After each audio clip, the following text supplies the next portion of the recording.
Continuamos con la redacción del artículo científico y en esta segunda parte revisaremos cómo se desarrolla y cómo se elabora el resumen o abstract. Corresponde a la primera parte del artículo científico que se encuentra inmediatamente después de la identificación de los autores.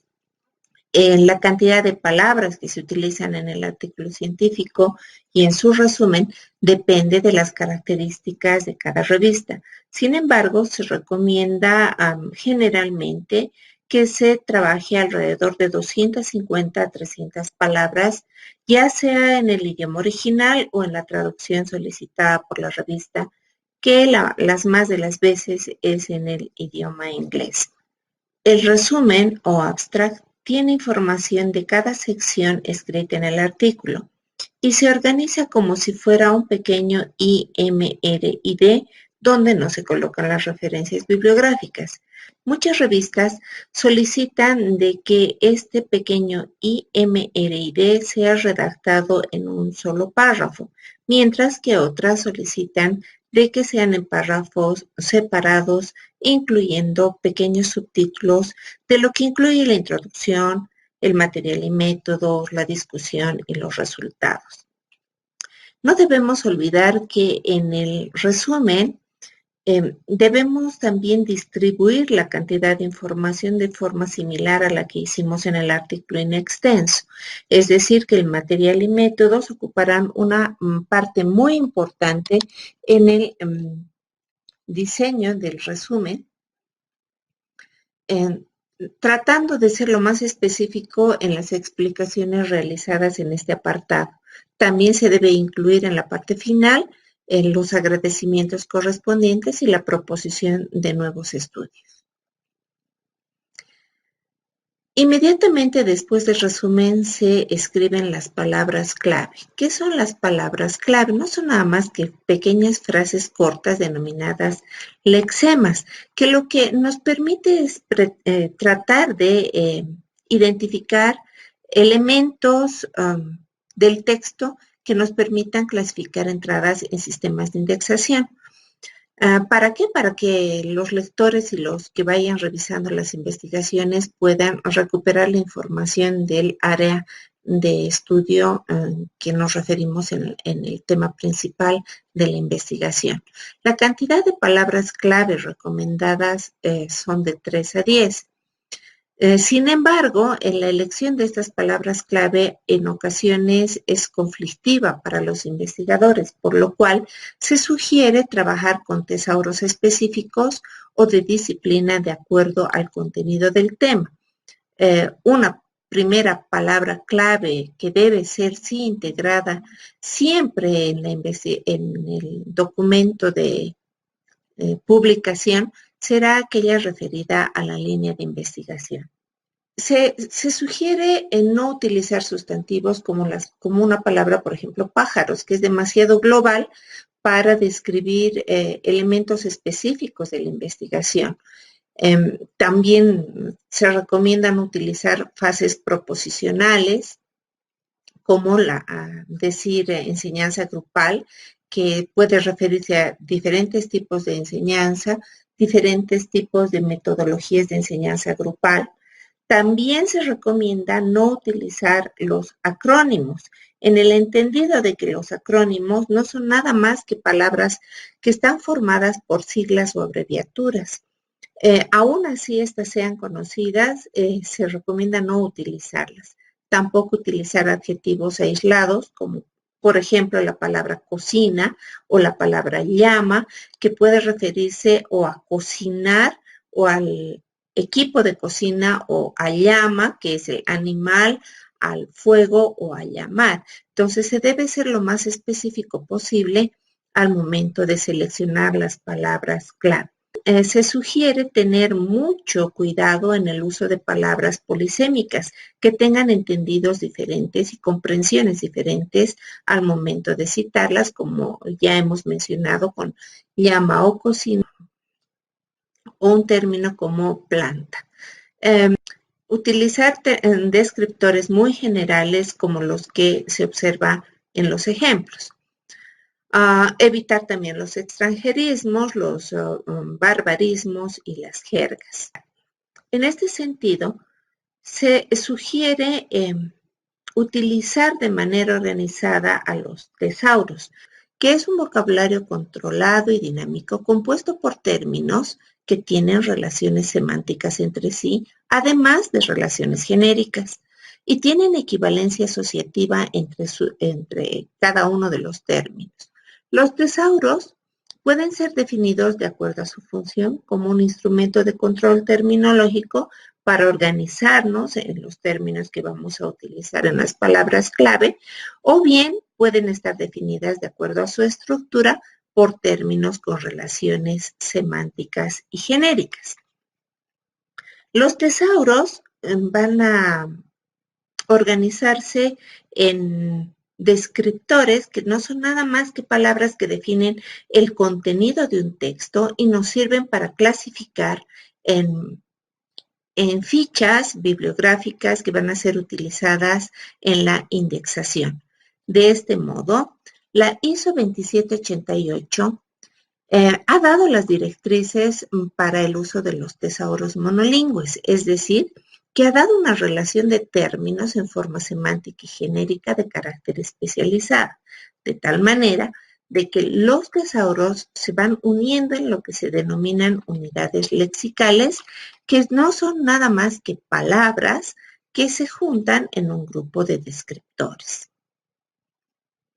Estos descriptores lo que nos van a permitir es la designación de conceptos que van a representar al documento y que van a ser fácilmente buscados por todos los investigadores.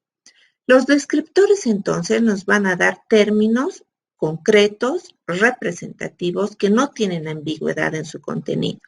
Pero también hay palabras que no son descriptoras, pero se convierten casi en sinónimos o cuasi sinónimos que van a estar relacionados con los descriptores.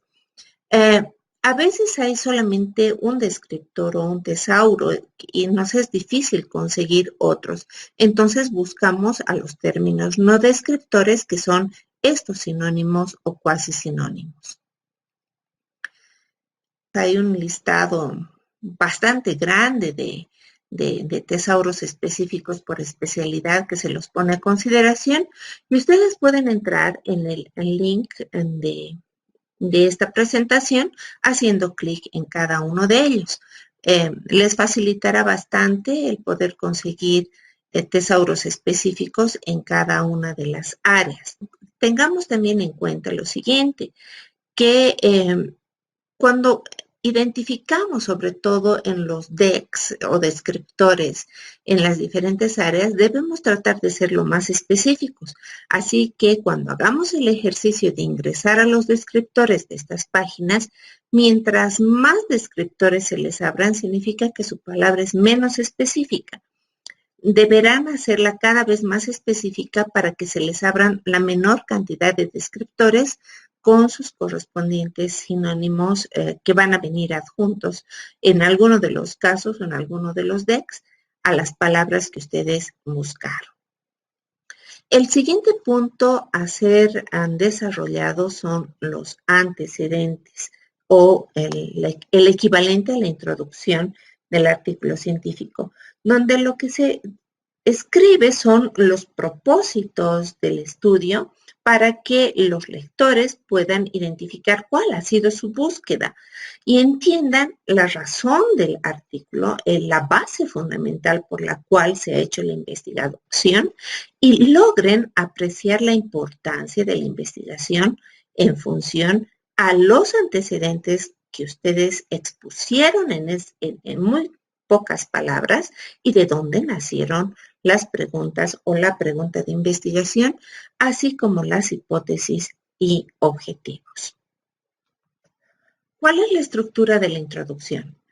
Inicialmente debe plantearse los antecedentes generales y el contexto sobre el cual se desarrolló la investigación, introduciendo la revisión de la literatura relevante, las estadísticas de apoyo para la contrastación de los resultados y finalmente la introducción de las lagunas de la literatura o en los espacios muertos de conocimiento que fueron el origen de la investigación. Por supuesto, en esta área de la introducción de los espacios o falta de conocimiento o ausencia de información en el área identificada, nos permitirá explicar por qué existen las brechas de datos que nosotros pretendemos llenar con la pregunta de investigación o las hipótesis. Después de la introducción vienen los materiales y métodos. En los materiales y métodos, el investigador debe proponer qué se hizo para encontrar las respuestas a la pregunta de investigación. En este sentido, el escritor deberá detallar de manera fina las características de los equipos utilizados, quienes participaron, qué organismos intervinieron en el estudio, si se utilizó algún equipo material, se debe detallar la marca, la procedencia, el año y las características del mismo, con el fin de que el lector pueda replicar con los mismos elementos todo el trabajo realizado por el investigador. También se deberá poner, por supuesto, y en reconocimiento a todos los fabricantes de los equipos y los materiales utilizados para que en el momento de la réplica trate de hacerse y obtener los resultados lo más parecidos posibles a los del investigador, siempre y cuando el estudio permita la réplica del mismo. En todos los estudios realizados con seres vivos se debe adjuntar y detallar la aprobación del comité de ético, quienes aprobaron cuál era la validez de este comité para que se dé curso a la investigación. Y, por supuesto, ya se pondrá en exposición el tipo de procedimientos y análisis estadísticos que realizó el investigador con el fin de lograr los resultados, y se adjuntará también las tablas, gráficos o todos los elementos que se consideren necesarios para mostrar los resultados en el tipo de estudio que se determinó al momento de su planificación. Lógicamente, todo este proceso debe tener credibilidad y replicabilidad. Eso es lo que hace importante un artículo original, la posibilidad de ser replicable y además de nacer de un estudio investigativo. Es decir, que todo el artículo hasta este momento debe tener un fundamento que está dado en la parte de los antecedentes e introducción, además de una revisión bibliográfica de sustento que también está en esta área, la reproducibilidad que se encuentra en la explicación de la metodología aplicada y todo el manejo estadístico realizado para el hallazgo de los resultados, y finalmente la coherencia. Al hablar de coherencia nos referimos a que los resultados presentados deben responder a la pregunta de investigación y al tipo de diseño metodológico planificado de manera ordenada. Tengan cuidado en lo siguiente: es frecuente excluir a personas que han trabajado en el estudio. Es muy regular el no mencionar a instituciones patrocinantes. Por lo tanto, se recomienda que en la parte final de lo que va a ser la discusión se deben plantear los nombres de las personas que hayan ayudado con el estudio, que no califican para ser autores. Participaron, pero su aporte no fue tan fundamental que deban estar incluidos dentro del grupo de los autores. En esta sección, los agradecimientos deben ser breves, sin olvidar también las menciones de instituciones que dieron un patrocinio económico, las razones por las cuales le hicieron y cuál fue la participación de las mismas.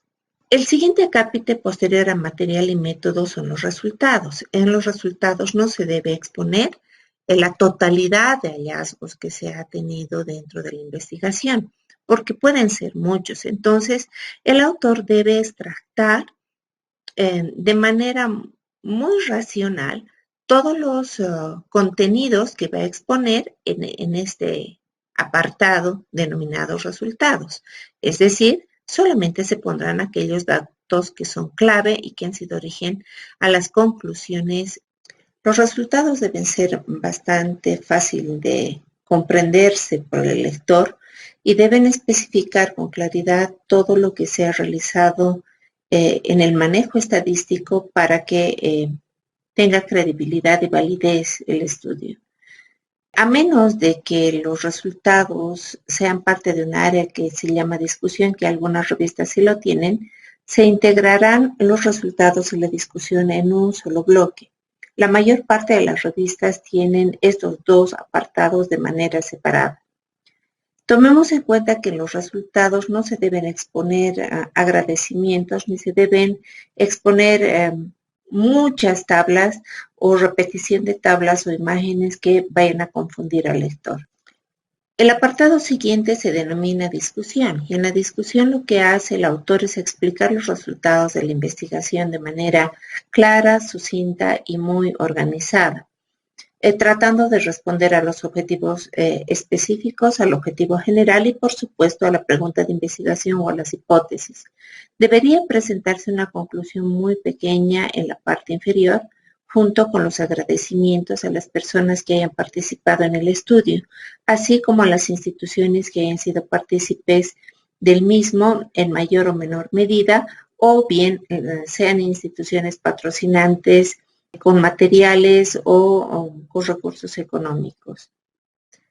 El uso de las tablas también debe ser racional, las mismas deben ser claras, utilizando colores pasteles y especificando con claridad las variables que se están midiendo. Al momento de describir las tablas, es mejor utilizar la nominación de la tabla entre paréntesis que utilizar oraciones innecesarias, como decir se muestra en la tabla número tantos.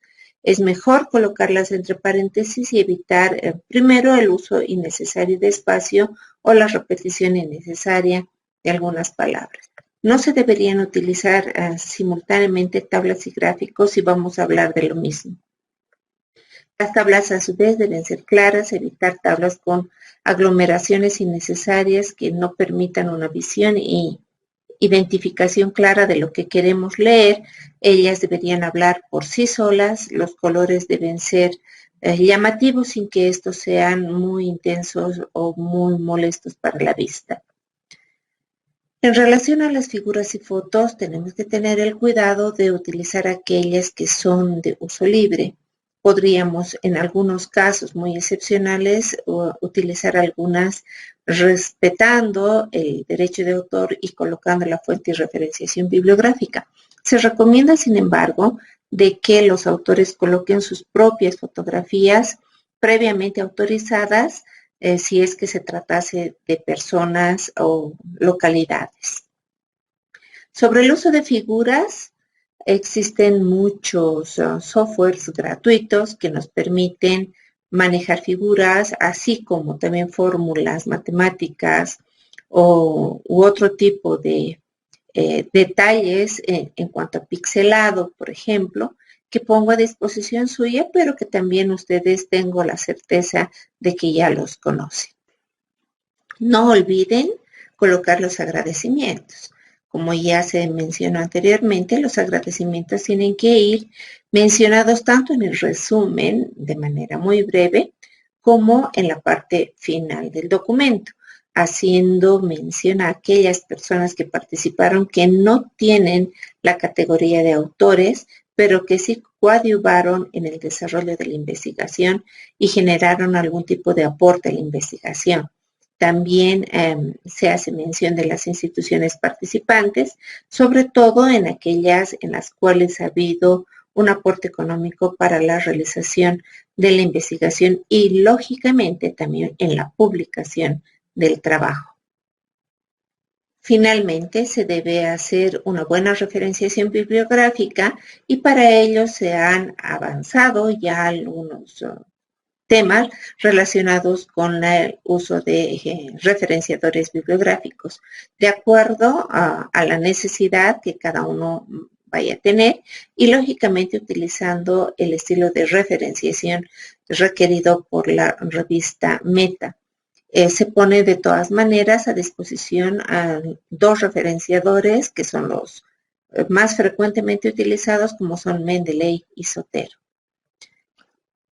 Nos vemos en la siguiente clase.